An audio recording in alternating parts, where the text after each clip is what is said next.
both, both for us to return to and then for Christian's benefit. And as mentioned, this is really a time for the communication team to put forward what they're thinking, to ask questions of the technical side, and to get questions from the technical side, but it's really centered around the work for communication.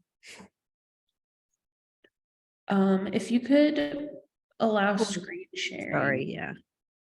My mistake. I very often forget that. All right. So I assume everyone can see my screen all right. All right, perfect. So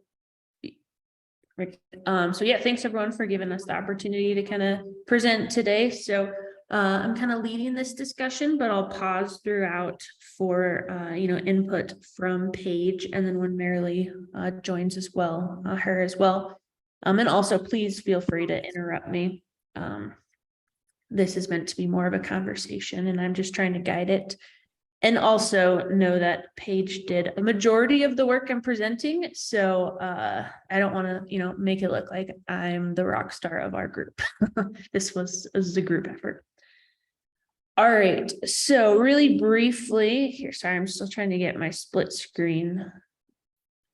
Okay. I think I'm done messing with it now. All right. So really briefly, kind of where we're guiding this conversation today is kind of overview of the survey logistics. Those are kind of the key components that our team is responsible for in this project. And root that in, again, what the objectives of our initial survey is that we're conducting in relation to the Sapphire's overall objectives. So, kind of what the goal is of what we're presenting. And then we've developed a survey in Qualtrics that is still a very rough draft. And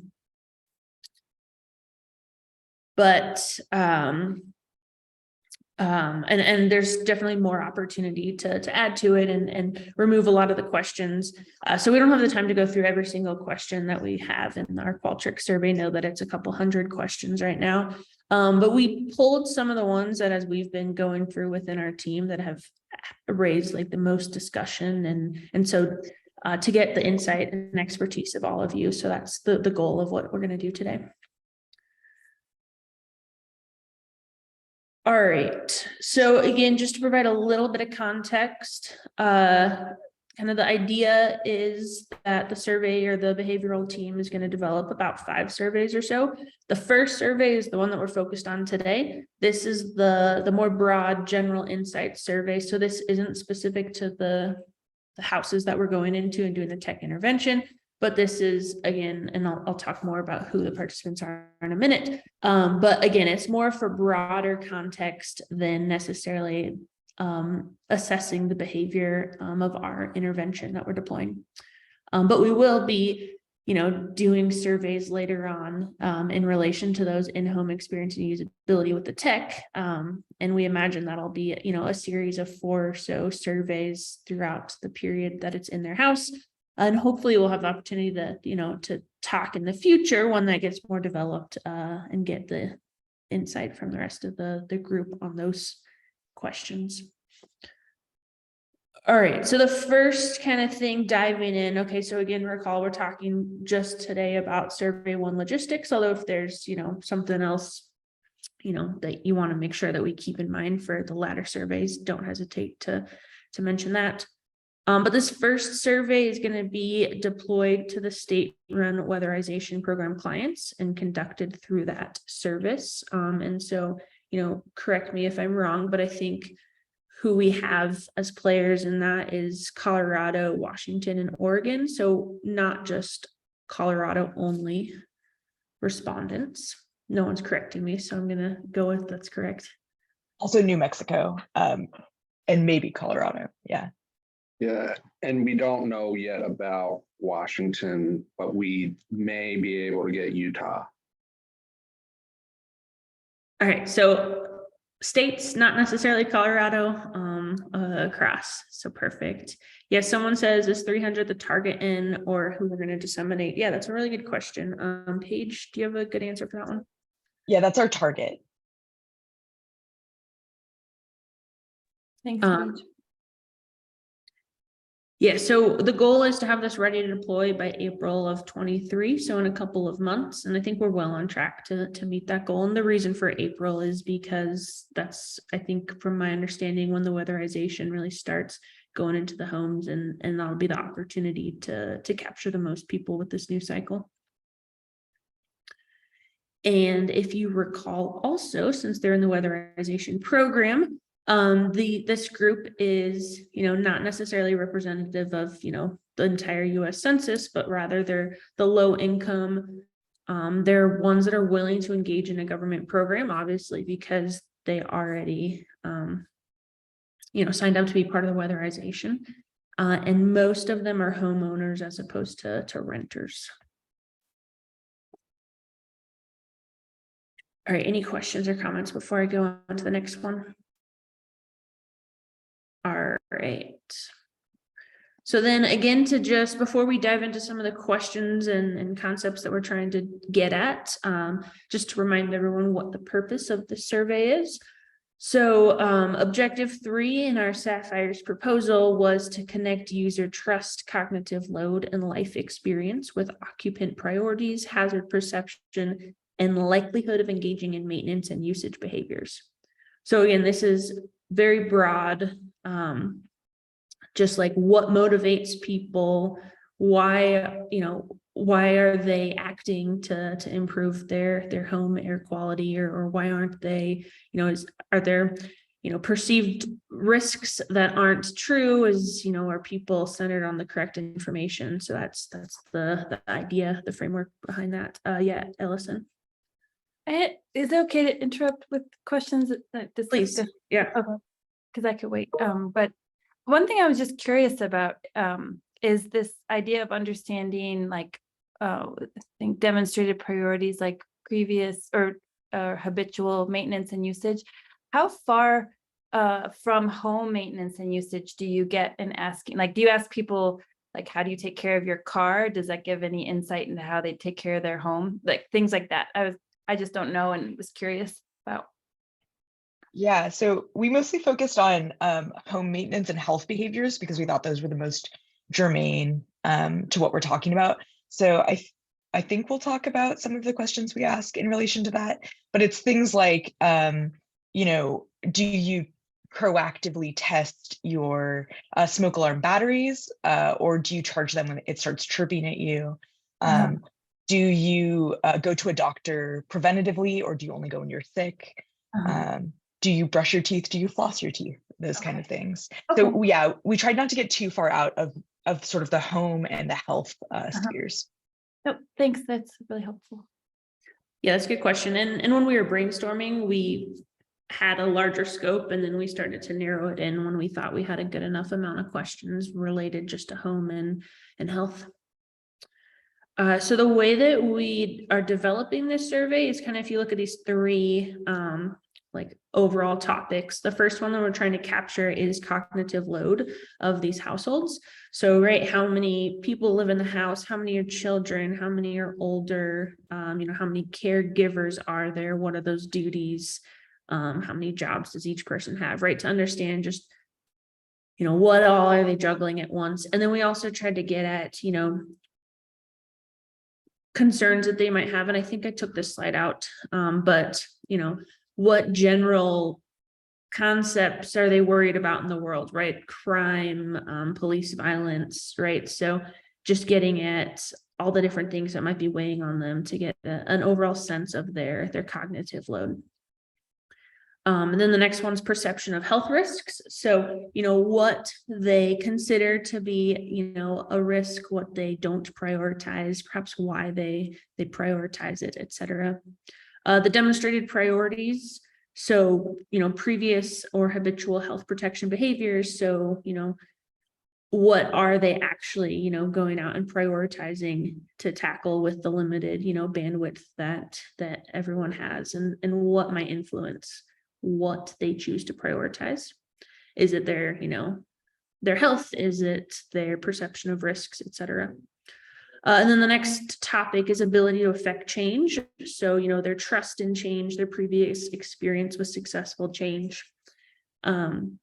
the idea there is that if we're going to do a tech intervention or some hope that people are intervening with their air quality, you know, how much, you know, influence and control do they feel like they have?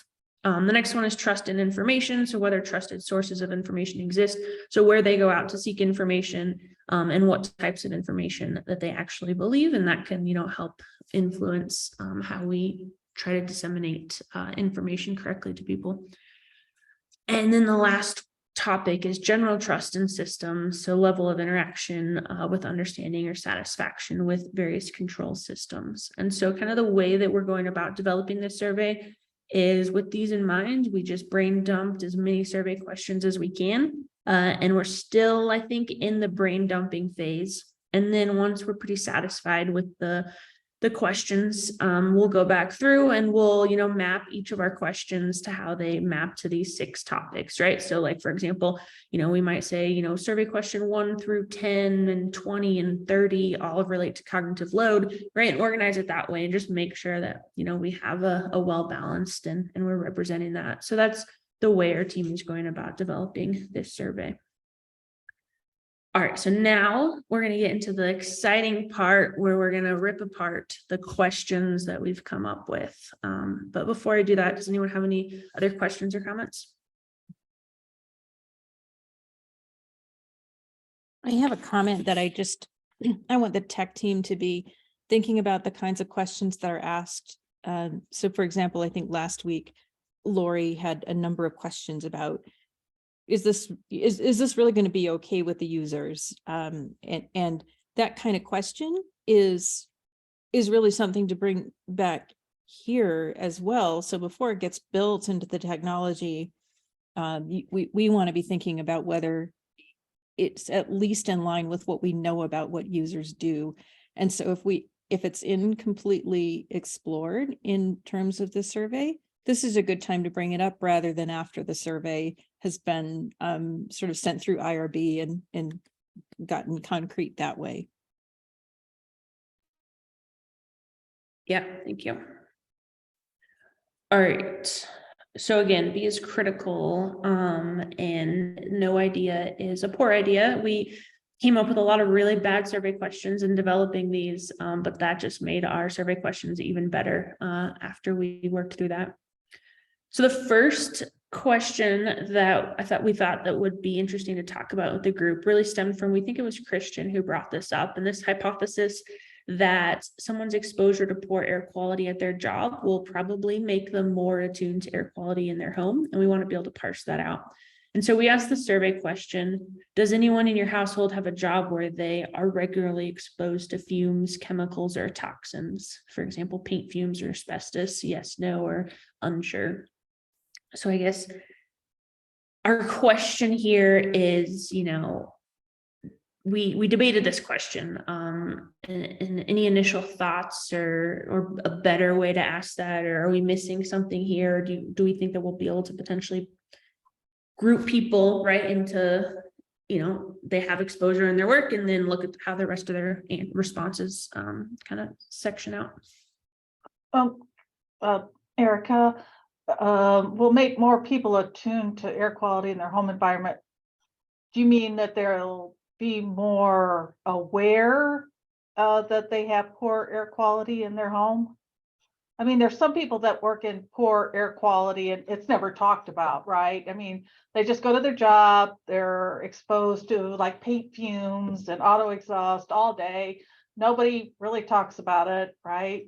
And then they go home and their air quality probably is better at home, but you know, they have their clothes might have the residual particulate matter on it and that kind of thing.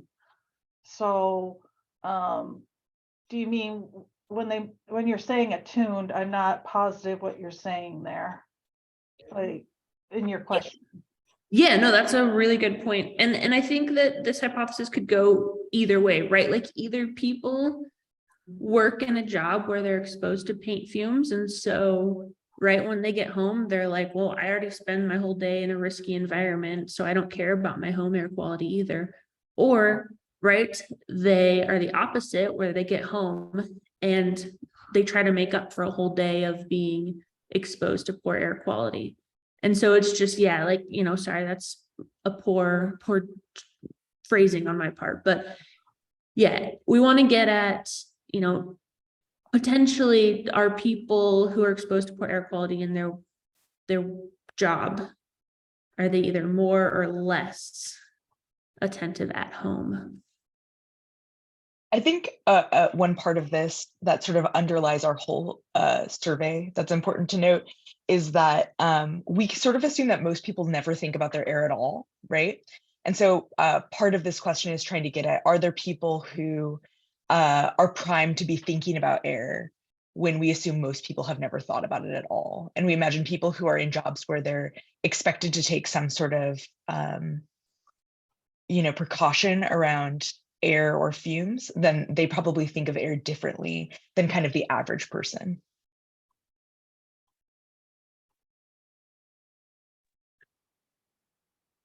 I'm curious what this line of questioning, where do you think it will go as part of the project? I think it's interesting on its own. Do you think it will have an influence on the kind of technology people will choose, or is this just a matter of general interest? I think in part it could, I don't know that it would affect, I mean, it might affect their willingness. They might be more excited. They might be more willing to persevere potentially with the technology if it's not, like quite working the way they want, or, that because they're more, more knowledgeable to know that they would really like to have good air quality in their home. So there is that possibility that it could be there. I think that what we see sometimes is that someone who has either through their home environment, through their job or through their health status, they're more aware of air quality because they're affected by it. So like people who are asthmatic, things like that. And we're wondering, honestly, if since indoor air quality hasn't been studied quite as much as far as like people's attitudes toward it and that how that influences what they might or might not do, this question could open up a little bit of the beginning of another area of research that might be interesting to pursue. So it's a question that is not key to life, I would say, in the survey, but if we have room for a question like this, it would be interesting to see if we can see differences, because we would then kind of be looking at potentially people who are exposed at work and people who aren't, and do they act differently? I mean, it certainly doesn't say that their exposure causes these other things to happen, but we're looking at those, those correlations. So that would be my reasoning behind why this question might is an interesting hypothesis, and if we can capture it to see if there's something there that could be pursued further in other work, that'd be pretty cool. Does this have a follow-up question to it?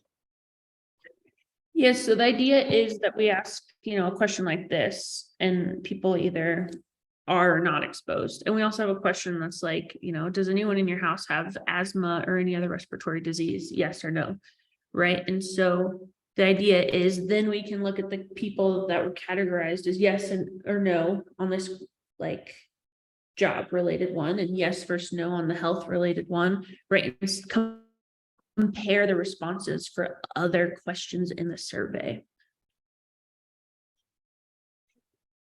So this alone doesn't, answer the hypothesis. It's just a way to categorize people.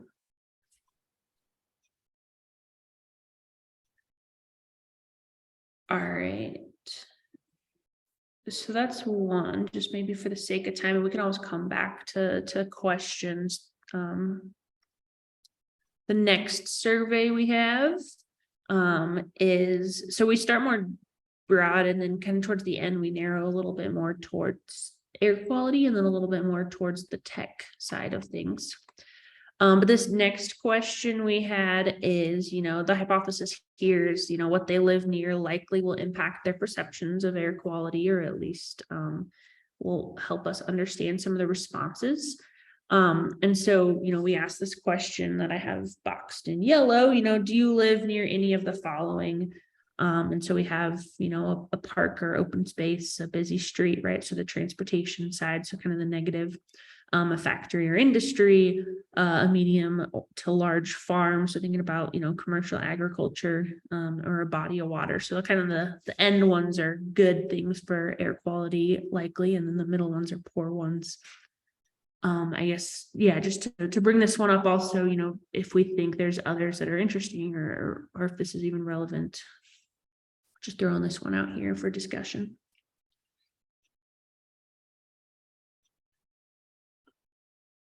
Does it need to be a medium to large farm? Wonder if they live, I don't know the population there in Colorado. I don't know if there are smaller farms there. Here in Illinois, there's lots of small farms, but they could be cattle, they could be cattle producers or pig farmers.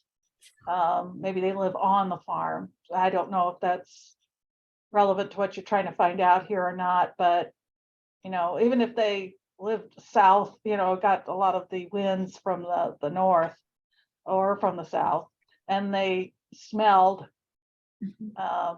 that all the time, they were exposed to that kind of thing. A small farm might be just as bad. So I don't know whether you need to change that to just farm. Yeah, that's a very good point. I think that's me being from the city, and I'm like, well, if I have one plant or box in my yard, I live on a farm. So yeah, I think that definitely needs to be modified. Thank you. Ellison. Might be asking you to repeat a bit. I'm trying to understand what you're trying to get at here when you say perceptions of air quality. Let me elaborate just a minute. Because when I think about like where I grew up was near pig farms, but I would never have said that I have bad air quality where I live, because it's just like that farms stink, but that doesn't mean I have bad air quality.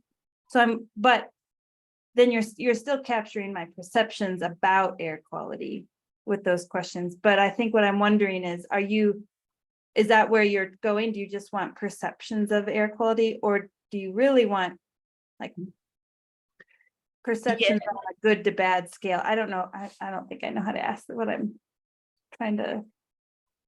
No, I think your point is right on, right? And I think maybe this is just me only providing a snapshot and not the entire survey ahead of time. But like, so later on, we have a ton of questions about how you would rate the air quality inside your house, outside your house, in your community. And so this is just to try to get a gauge of what that community even looks like, to try to make sense later on when they report about their perceptions of air quality. Okay.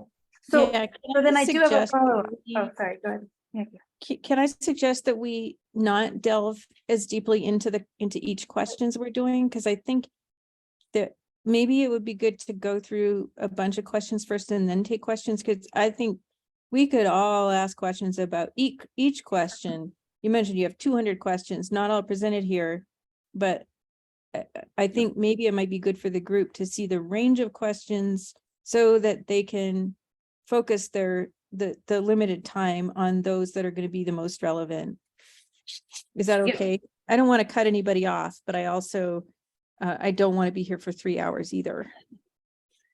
Yeah, no, that's what you're saying to me, but I think I have a generalizable comment, which is I wondered how much you're integrating photos or images into the survey to help get at the information that you're wanting. I think that's more broad and generalizable to multiple questions.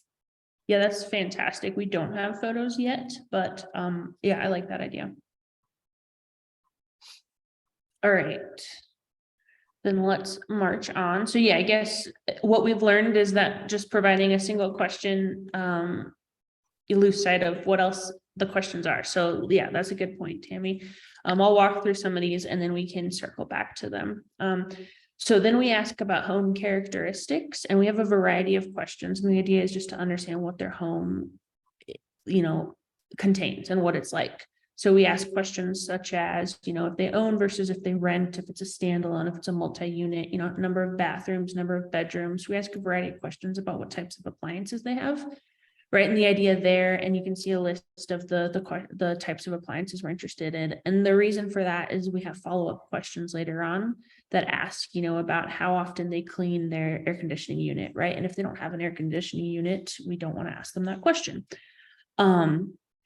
And then also, things like if they have, a wood burning fireplace in their house, well then, right, that gives us also some insight about potentially the air quality.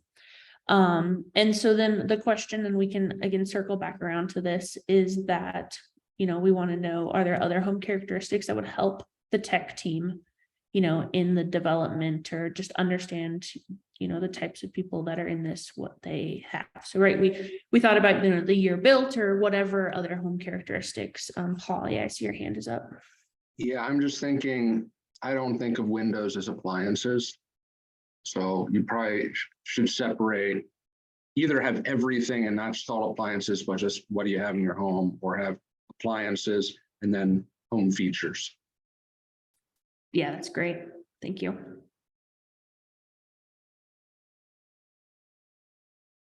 All right. So then, kind of thinking about how we ask what different home features they have. Thanks for that. We then use that to populate a bunch of questions that are related to the maintenance that they engage in their home.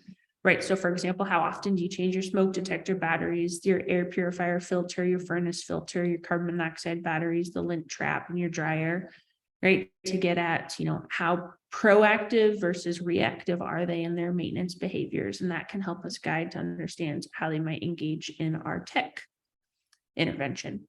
Right. Or also, using the exhaust fan or ventilation when bathing. And then we ask a question about, which best describes the reason behind why they changed their furnace filter. And then another one, their lint trap. And the idea behind that is like what motivates people to engage in these maintenance behaviors. And so we have, to avoid fire, which is what we deemed as, they're motivated by risk. To improve efficiency of the appliance, right? Motivation being money or to save the environment. And then the last one is, out of habit, just because it's habitual behavior. And then similarly, we ask questions about maintenance that they take for their personal and family health. And then we start to get a little bit in this section about their perceptions of air quality, but we have quite a bit more about their perceptions later on. Right. So questions like, how often they go to the doctor, the dentist, why are they going to the doctor? Is it preventative, a couple times a year? Is it to treat a disease? Is it because they get injured? Then we ask questions kind of about the household, right? So we went back and forth quite a bit about not necessarily only asking questions about the one person who's filling out our survey, but trying to also get ideas of the entire house as well. And so then we also asked, how much influence they think they have on their household's health. And then how they would rate their home's indoor air quality, outdoor air quality, and then various medical conditions that might predispose their family to being sensitive to air quality. And then we have some various questions, and I pulled a couple just to demonstrate what those look like for their perceptions of air quality. So we have this list here. So if you look on the right side, right? What concerns do you have about your home? And some of those are air quality related. Some of those aren't necessarily, because again, that's not the only question we have about air quality. But it's just to get an idea of like what concerns and perceived risks do they have inside their home. And then we try to get at, of those risks, which ones have you tried to do something about, and how did you go about resolving those risks? Or is it like a lost cause? And we haven't fully fleshed out those questions to our liking, but that's the goal of what we're doing with this question block. All right, then the next set, again, this is another snapshot of another way that we're asking questions about perceptions of air quality. And so, right, how strongly do you agree with, poor air quality is easy to notice. The chemicals contribute to poor air quality, that if the air smells good, it's not polluted. If the air quality does not affect someone's health, air quality is better inside than outside. If the air looks clear, it's not polluted. And the last one here is I have control over the air quality inside my home. So that's a bulk of our perception questions, but again, not all of them. And then we also have some questions here, trying to capture what they try to do to improve the air quality, or at least what they think improves air quality. And so not necessarily all of these ones are truly things that would improve the air quality in your house, but things that people might commonly mistake for being improvements. So, right. Do you currently do any of these to clean the air in your house? Open windows, use air purifiers or filters, use scented candles, keep the windows open, grow plants. And again, we're looking to further populate this list as well. Then I have two more here. The next one is more about the tech interaction. And so, we ask, how often would you check? Sorry, I missed the first part of this question. How often, so the question is, if you could know the indoor air quality in your house, would you? And then how often would you check this information? And then what type of information would be most helpful? And so we have, if we had in the perfect world, a phone app or a display, would they want to see like an AQI number, the measurement of particulate matter, just a scale of 1 to 10 simplified, just the red, yellow, green, and again, looking to further populate that. And then the last one I have is, and we've gone back and forth on this a lot, right? We don't want to, overstep the boundaries of the weatherization program letting us use their sample, and we don't want our survey to be perceived as them critiquing the weatherization survey. But we have this unique opportunity where we have a subset of people who have specifically entered a government program. And so, we'll definitely talk with Paul a lot more about this before we decide, to implement it. But it's interesting to potentially ask them, what motivated them to take action in the weatherization program. And so we're interested in how we could ask that tactfully. All right, so that was all of my survey questions that I had assembled for you all. So now I guess open up the floor to questions and comments. I wonder if we want to return to this question on slide 10, maybe just to give a sense of why those might be found personal. So you can think about adjusting them. We don't need to delve into it, but I just would like to hear Lori's perspective on it. Well, I guess I don't like to be asked about whether I floss or not. I just think that seems a little bit too personal. How often do you go to the doctor, dentist? I guess I'm just trying to figure a way that we could put it a little bit more tactfully. Maybe this is just my own misunderstanding or understanding of it that others wouldn't agree with. I guess because they're lower income, I don't want it to come across as being critical at all. And I don't want to get too nosy into this. And I want us to have a good reason we're asking these questions. Like somebody might say, well, yeah, you're going to come in and you're going to look at the air quality in my home, but why do you need to know why I'm going to the doctor? That's how does that tie in?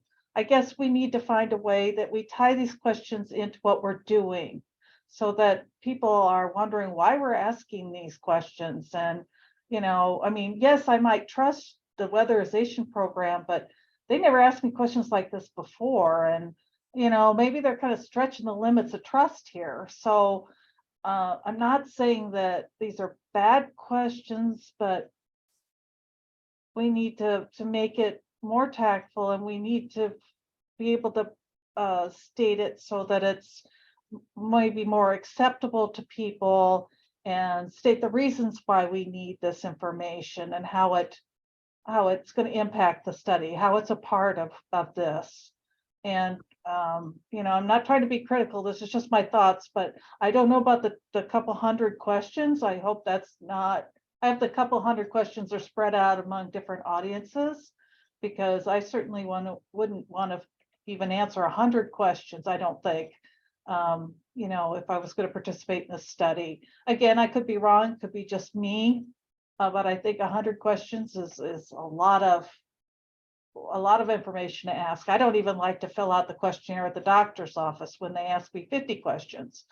But just something to think about, that there might be people like me that don't want to sit there for 45 minutes and fill out a questionnaire and wonder why you need some of this information. So I guess I'm just asking you to look at it a little bit differently. Right, and just to give you a little context, Lori, because those are very good, very good comments that you've made.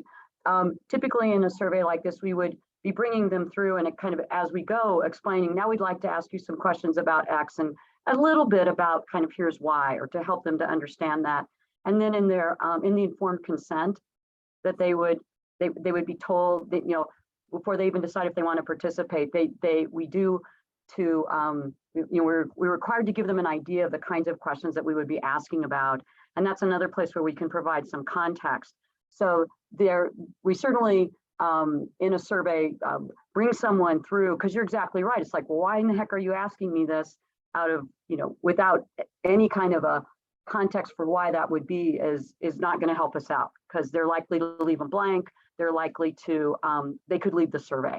So, very good comments. We've got some approaches that we can take and we can pilot those and we can see, we'll be interested to see what you guys think about the approach we're taking with those transitions and some of those things.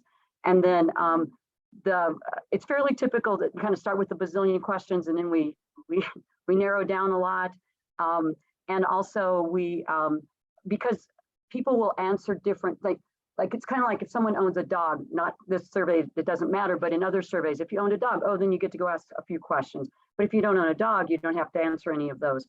So the total number that a single person might answer can be fairly small, or not 100 questions or something like that, because of the different characteristics they have that then send them down different trees and remove. And sometimes what we'll do is go through and be like the person who has everything they'd have to answer. Like, how long does it take that person, that rare person who would have to answer all of that, versus someone who's probably more typical, who would go down some of those additional questions. But for us to get a feel for that length, because that's really important. You're exactly right.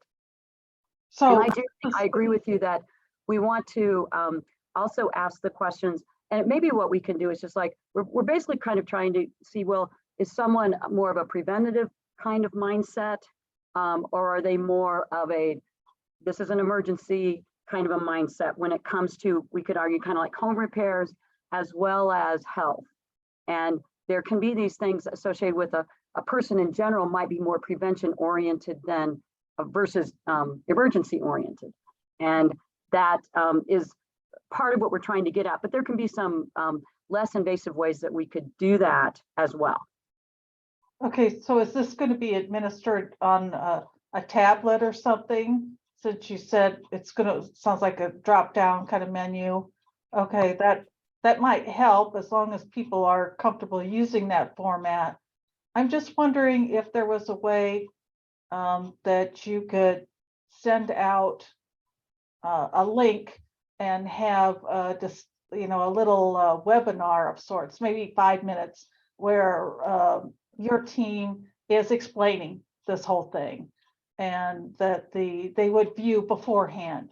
And then I don't even know if you could put the survey then right under that. I don't know if that's possible or not, but give them a link and say, here's what we're doing and why, and blah, blah, blah, and give them a nice context, and then have the survey underneath. Is that possible or not? I think that could be. I mean, it could be a way that we do the informed consent through, this is what the survey is about. So the informed consent is a little video. You watch the video, and it could be, I'm guessing like maybe 90 seconds, because or 2 minutes to get through that, and then say, and if you're willing to participate, click this button and you go right into it. I don't think there's any prohibition of having a video to present the information that they would otherwise read. So that could be a way, and it also, I think, also makes the, what's the word I want, the researcher not seem so foreign, because it's like, hi, I'm so-and-so, and Right. da, da, da. So you can kind of like start to build that trust that you're talking about. So I think that that's possible. Yeah, because you could do it webinar and then you could have it as a transcript. If they were like, okay, watch the webinar. Now I want to, I want to read it. So I could access the transcript and I could get. Right, yeah. And then if you could have contact information there, like if you got a question or a problem with using our survey or about what we're about, contact us through at this phone number, through this link, or just send us a general question. I don't know how you want to do it, but anyway, just thinking out loud here. Right, no, and that's another really good point. We have to do that for IRB as well, to say, if you have questions, but then to more reinforce that through that, the conduit, the approach we're taking to get that informed consent, and making it like, calls, let us know if you've got questions. We're happy to answer those. That kind of a thing can then make them again feel more comfortable. And we'd like to know if we can help them out with understanding what we're doing. So those are great ideas. It seems like so many things are going with, online presentations, webinars, things like that, being able to see people. I just think that utilizing something like that would be really helpful. Yeah, thank you. Definitely noted. One thing, we are trying to make this be an offline likely survey, but we could still record a video and have that part of the interface for sure. Tammy, I see you've had your hand up. Yeah, I just wanted to comment on, I think you mentioned transitions between sections, Erika, and and I'm sure you've thought a lot about this. And so, but maybe before some of those things that are going to seem personal, it might be good to emphasize that in the transition and just acknowledge, like, these questions may seem weird. What we found is there are a lot of people who don't do what, I'm not sure how to put this, and maybe it's wrong, but there are a lot of people, we really want to understand people is number one. We really want to understand what people do, because we are also, we're people, you're people, there's a lot of people like you. What we want to understand is how most people behave so we can design for you. And then the other one is reminding them, even though it's going to be in the consent, reminding them that it is anonymous. And so it's really not about them personally. We want to know what most people do. And as honest as they can be would be really more helpful than what they feel they should do. I know what you mean, Lori, about it feeling personal. I think sometimes things feel really personal when I have a little bit of shame, like, yeah, I don't really floss very often, except right after the dentist do I, and then I don't want to admit that. And so then it gets into all that weird psychology that you have, which is not what you folks are seeking, but you are talking to people. And so they're going to react like people. Well, yeah, I just thought, maybe that would be somehow a reflection on their home, like, why are you asking me if I floss? Does that mean, and maybe it wouldn't be that. I mean, is my house not very nice? Do you think my house not very nice? So, that's really important. Kind of a spill over there. So maybe tell them something like, yeah, because it could be like they think, what's wrong with you that you need weatherization? And so make clear that it's about, this is about your opinion. It has nothing to do with your house or the weatherization program. We're looking for, I don't know, give them a little bit of positive feedback. People who have chosen to improve their homes, right? We're looking for what those people think, and you're one of them. Yes. Yeah, we typically want to, again, start trying to build that social bond, build that level of trust, and letting them know how we're going to use it, why we're interested in them, and that there are no right or wrong answers. We really just want to know there's, and that it is anonymous, reinforcing that. And those are all really good points about at different times in the survey, even coming back to some of those things. But that can be part of that, like typically when we're recruiting, that recruitment information, we'll try to stress those things as well. But I think that it's really nice to get ideas about how to do that and when to do that. So this has been really, I think, really helpful as far as like approaches that can help to build that trust with folks who are going to be giving us some fairly personal information, as well as house information that we can feel pretty protective of our homes, and we want to be sure that they feel comfortable giving that information to us and that it's as accurate as possible. Because that's the other thing we want. We really want them to give us as much accurate information as they can. And let me just say that third bullet point, I can't see anybody not answering very. How concerned are you about your family's health? I don't know of anybody that would sit there and go, I don't care about my family's health. I didn't really like them anyway. So I don't know, maybe change that question or take it out, because I think everybody would say, well, I'm very, that's my kids, my husband, why wouldn't I care? So I'm not sure that shouldn't be rewritten or something. On Yeah, that no, third that's a bullet good point. I want to acknowledge that we're at time here, and that it feels like we're barely just digging into these survey questions. And so I want to talk about ways to go forward with this. I think it sounds like some people may want to look at the questions in the survey and react to them and like it's too vague, or are you using pictures? I wonder if there's we should maybe seek an opportunity for people to comment, maybe not all in group, but just go through and comment in that way. So that's one thing. And then another thing is I observed that we didn't really have a lot of sort of technology communication integration in this conversation. And so I wonder if we should post the recording and then maybe have a follow-on meeting where we really dig into the integration with the technology itself. What do you folks think of that? Yeah, I think those are good. I think so. I made a PDF of the Qualtrics, and then I noticed that it was like a listserv to email everyone, and I always have trouble with listserv, so that's why I didn't end up sending the PDF of all the questions ahead of time. But I think it'd probably be better anyways if we narrow down the questions that we have and before we send it out. So I'll make a note to send it out as soon as we have a pretty good draft to send out. And yes, I agree. I think that now that kind of the tech side talked and the behavior side talked, I think the next step, would be meet together and talk about that, a conversation, as opposed to informing people about what we're doing. I was actually thinking as you were presenting, Erika, that sometime in the not too distant future, obviously we're right before the holidays, so it's probably, towards the end of January, but sometime in the not too distant future, getting the two teams together in person and kind of a working meeting would be really good. And then having those sorts of meetings, not like it replaces our weekly meeting, we're all getting together, but like once a quarter or something like that, at least once every couple of months, we do something like that.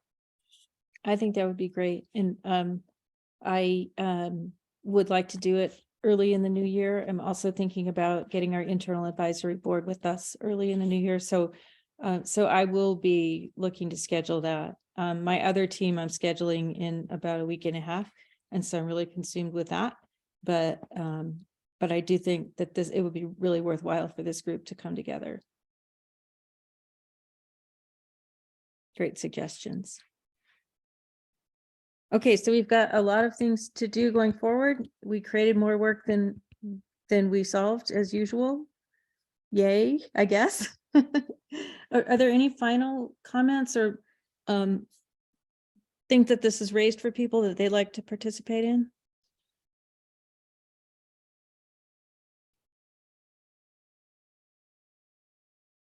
Okay, great. Thank you, everyone. Have a wonderful weekend. Thanks. Bye, everyone. Bye. Thank you. Bye.